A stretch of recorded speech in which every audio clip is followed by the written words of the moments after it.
Sunbelt Business Brokers of Roanoke and Lynchburg. And today I'm here with Rick Chess with Chess Law Firm. And I'm going to talk to Rick a little bit about how taxes are going to affect the sale and things that you might need to start thinking about prior to selling your business. So Rick, talk to me and the audience a little bit about the number one mistake that you see sellers make or business owners make when they're thinking about selling their business. You know, all business owners are eventually going to transition out of their business.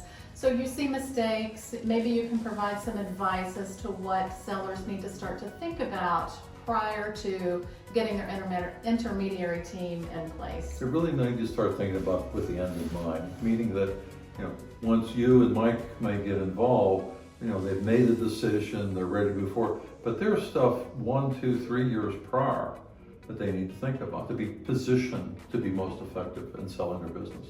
What are some of those things? Well, let's start with structure. You know, folks will go in and they'll end up being a C Corp because they're looking for max protection. Well, there's other ways of doing it. With a C Corp, you're going to end up with double taxation. You could, if you were an S Corp, you could maybe want to get to an LLC. It's about a 10-year transition period. But it's all about, what am I going to hold on to?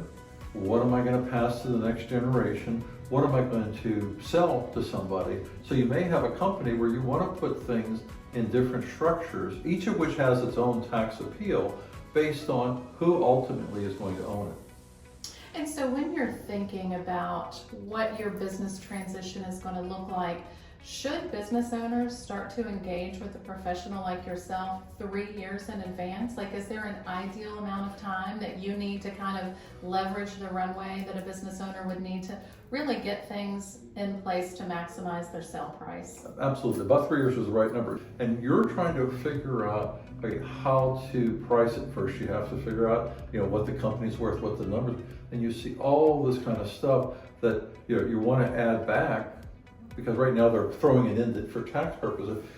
Just having a conversation, and the reality is their own CPA accountant isn't thinking about these things. How do you differ from those traditional CPA or accountant roles that a business owner might be engaged with? Because if you look at my background, I've been involved now through the Ackerman Group with 16 separate veterinarian clinic sales. And what shocked me working with them is I'm thinking money, money, money, money.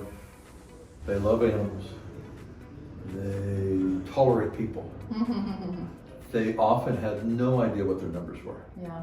And they were doing whatever they could to shove things on the taxes to bring their taxes down. Right. You know, a car for their kid who maybe Which isn't going to help you not at going the to help time you of in the the long sale, time. right? And because not only what you may have been doing to lower your taxes on an annual basis, you know, a buyer, kind of where your group gets into, is say, look, the buyer's not going to buy that. You know, you're not going to be there. I mean, that's one of the things we found with veterinarians, and it's probably true with a lot of other businesses, that you have a solopreneur veterinarian, and there isn't any other veterinarian on staff, and they want to sell the product. Can't sell it. You can't hire veterinarians Right. today. I mean, that's Because you are the business. you were the business. So you're yeah. giving business owners the exact same advice that we are. You know, you Absolutely. can't be the business. You have to have systems and processes. You have to maximize your taxes in such a way that the business gains more value, because every dollar you add to the bottom line of that valuation, you could be tripling that depending on the multiple that the business can sell for. So you think about what it's all starting with the end in mind and backing up for it. But once you get to the business broker, you generally don't have 3 years of their coaching unless you're going to pay them to coach it. And that's what they want to do, is how do we take what you got, mold it in a way that we can sell it for maximum value. Somebody like me who's been doing this for a lot of years and with other different types of professions, you know, I can ask them the question, client relationship, I can't tell the world about it. You have to tell the world. I mean, the people that are involved with that, but at that stage, so it's, you know, there's just so much hidden value that sellers never get to, because I don't want to scare anybody, think I'm going to sell. At some point they're going to die. They know that. Right. So what's the difference between someday you're going to die and you're 65 and you're talking about how I want that to happen? everyone will transition their business Yes. at some point. So the thing that we advise our clients sounds like it's the same thing that you Yeah. advise your clients. Plenty of time up front, and be sure you surround yourself with a competent intermediary team Absolutely. to help you get that deal across the Absolutely. finish line. So Rick, thank you so much for chatting with us a little bit today. And again, Rick Ches Law out of Richmond, Virginia. He's an excellent resource for anyone who owns business.